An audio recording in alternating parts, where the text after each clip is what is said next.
And welcome back as we continue to follow the track of Hurricane Ian. Let's take a look at the 3 things you'll need to know about your evacuation zones this morning. In St. Johns County, evacuations now underway for zones A, B, and Zone F south of County Road 214. In Clay County, zones A, B, and C are evacuating at noon. That includes the Black Creek North and South Prong areas. Now, folks, if you don't know your zone, all you have to do is text the word zone to the number on your screen. It's 904-633-2402, and we will send you a link that has a county-by-county breakdown of the evacuation zones.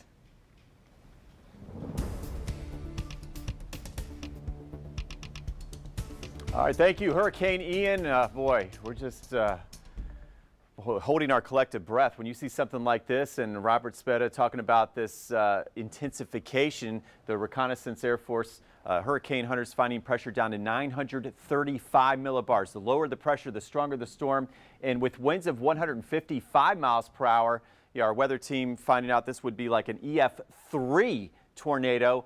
50 miles wide, heading toward our friends in southwest Florida in the Fort Meyers area. So our thoughts and prayers with them. And as this moves off to the northeast, we're still expecting tropical storm force conditions, not sustained tropical storm force conditions. So that would keep the bridges open at this time. We'll of course keep you updated on that. We take a look at the big picture here, and let's come on back. Let's look at our radar. We have a few showers from Palatka to St. Augustine, Palm Coast. We've been watching Lou Turner down there near the Bridge of Lions. He's saying it's starting to rain, and it will only become heavier from here as we head through today as conditions deteriorate. In fact, look at things light up on Futurecast. We head into this afternoon, 5 o'clock, heavier bands of rain now into Duval, Clay County, and then the training of rain. This is when we start to see flood concerns as we head into late this afternoon. Notice that's for areas of St. Johns County, Putnam County, and Flagler County, and then the wind picks up. So this evening really starting to feel the wrath of Ian as it moves to the north. We've got at late evening into about midnight. This would be the first round of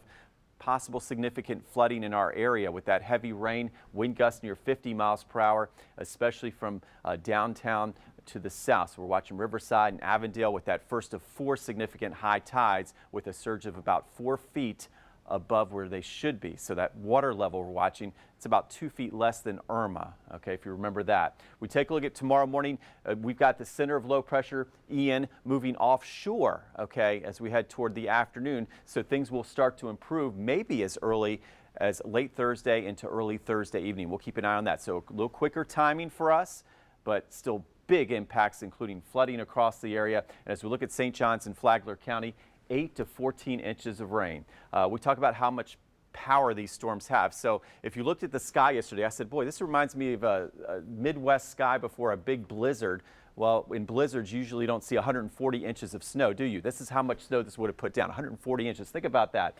There's our sea level rise of 4 feet, winds of 40 to 65 miles per hour, gusts to 70 in St. Johns County. The hardest hit area is St. Augustine southward. Duval, still expecting that surge of 4 feet, gusts to 60, heaviest rain this evening through Thursday evening, and 4 to 8 inches of rainfall. Now let's get over to Katie. And Katie, it does look like improving conditions Friday, and for the weekend, just some good old-fashioned sunshine, which we will need. Good, good. Can't wait for that. So as you are getting out the door this morning, the bridges are all open at this point. This is a look towards the Dames Point Bridge. You can see drivers there going across the bridges without any big problems. And as Mike was saying, he doesn't expect to see us reach 40-mile-per-hour sustained winds. So that's good. Hopefully the bridges will remain open through the duration of this event. So if you are traveling tomorrow, please watch out, though, for downed power lines or any downed tree limbs. If you do encounter some type of standing water, do not try to drive through standing water. And if you really can avoid being on the roads tonight through tomorrow, maybe just try to stay home if you can.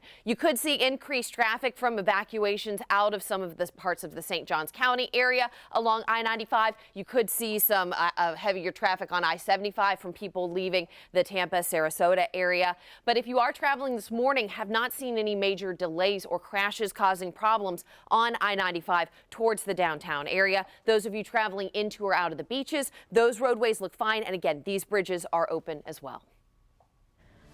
Thanks for that, Katie. An area you're watching this morning is Jacksonville Beach. We are watching for tropical flooding as Ian approaches. We want to get right out to On Your Side's Matthew Torres. He's out there live this morning.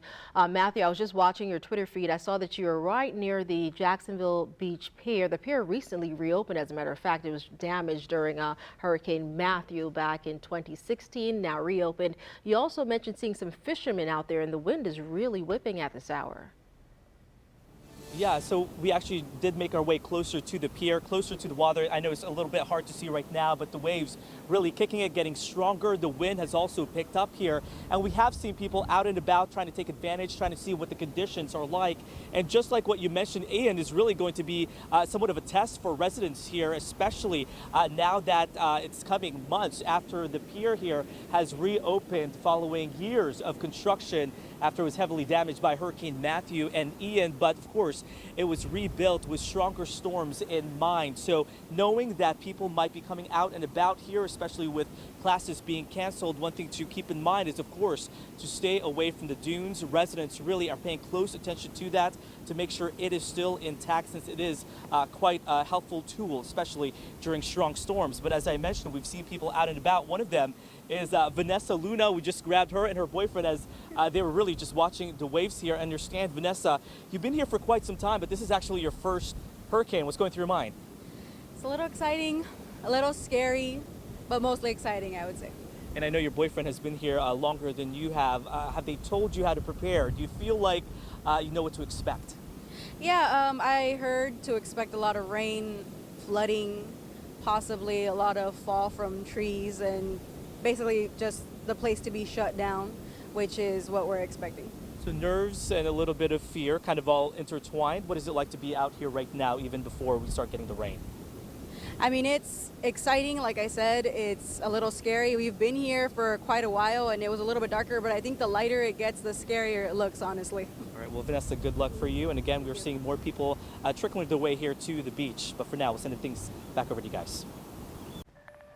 Thank you for that. Well, as Clay and St. Johns County residents gear up for evacuations, a handful of shelters are preparing to open up later on this afternoon, including right here in Duval. On your sides, McKenna Rodriguez. She is outside of the Legend Center. So McKenna, we know people can go there if they need a place to stay during the storm. The address 5130 Sutel Drive.